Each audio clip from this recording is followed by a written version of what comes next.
another reason, you know, I consistently I'm telling people don't speak strategy on the table and this and that, because that's how you learn. You know, that's how I finally learned. I had people insulting me so much on the poker table from how bad I used to play that I was just like, wow, I don't want to be insulted anymore.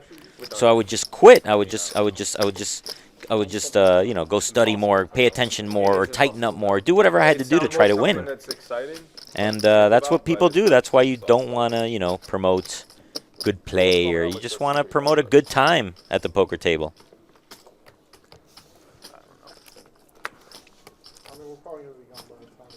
That's the way to do it. That's why I love Garrett Alderstein. I mean, the guy just knows exactly what to say in a live game every single time, all day long. Andy opens 9-6 of diamonds, and Tim just flats the small blind. Interesting.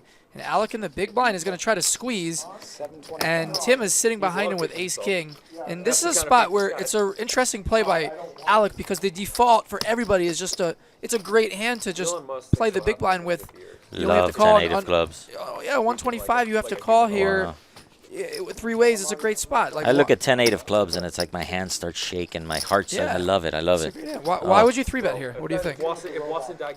I mean, you can represent a lot of different hands when you're 3-betting, right? And you get a lot of information from your player. Plus, the stack sizes are so deep. I mean, 3-bet. There's nothing wrong with a 3-bet here with 10-8 of clubs.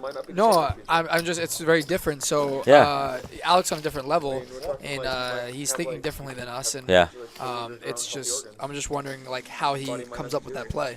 And now he flops a flush draw, so he's gonna be betting here. Tim, you know, in a bad position here. So if Tim had just 3-bet from the small blind, which is standard, he would have won the hand probably. Don't forget the strength that he's showing when you 3-bet a hand. Exactly. Let's not forget what you're telling your opponent when you 3-bet. So what do you think about Tim just flatting the raise from the small blind with ace-king off and not 3-betting it? I definitely think most of the time you should be 3-betting here. Yeah. Especially offsuit. Yeah, and now he's in a tough spot. Now what does he do? Now he has to call because he has a backdoor. Has to peel one off. He's all over his backdoor flush draw. His hands on could definitely have the best hand. Yeah, exactly. But the turn. Oh, turns an ace. There we go. That easy. Right, this is the tournament winner, right? Tim just went from being nervous about the hand to feeling like he's trapping. Very good, right? You know, he's like, what is he even losing to at this point, right? He's losing to ace-jack. That's probably it. Right? I mean, if I was Tim, I believe I just turned the stone cold nuts. Exactly. Now I'm just trying to figure out how much money I can get off of Alec, really. Okay, Tim's obviously going to call here. Do you think Alec goes for it on a brick river?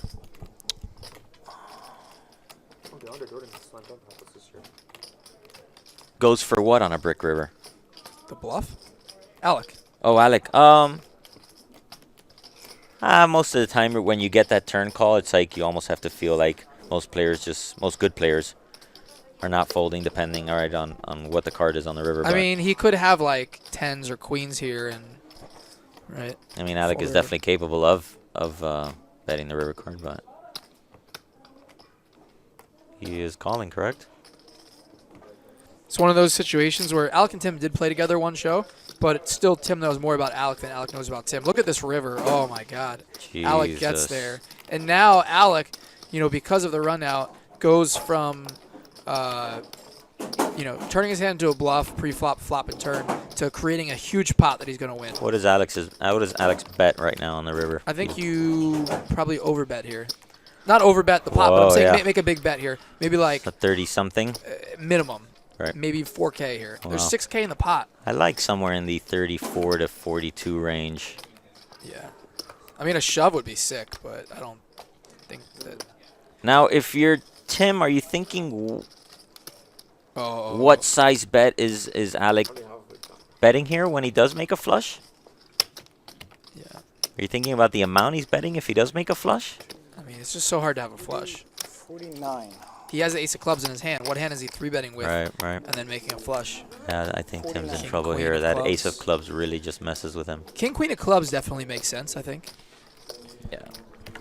King 10 of clubs. King jack of clubs, I'm sorry. No, well, there's jack clubs on the board. Oh, right. So that's like one of those straight draw flush draws. Right. Queen, I mean. I don't think Tim can fold here. What do you think? Because he's just, it's really unlikely for Alec to have jacks here. Or aces.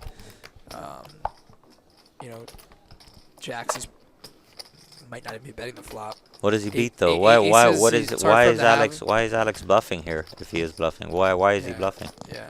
Because the pot is $6,000. He's capable of it. Yeah. He's a smart player. You know, it's just a sick river.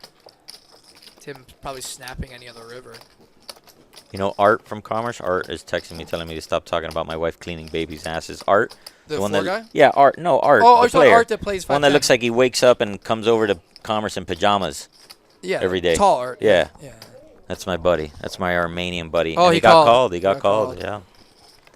He got called, and this is a nice pot. Yeah, so that's a spot where it's really hard for Tim to fold. He has near the top of his range there, I think.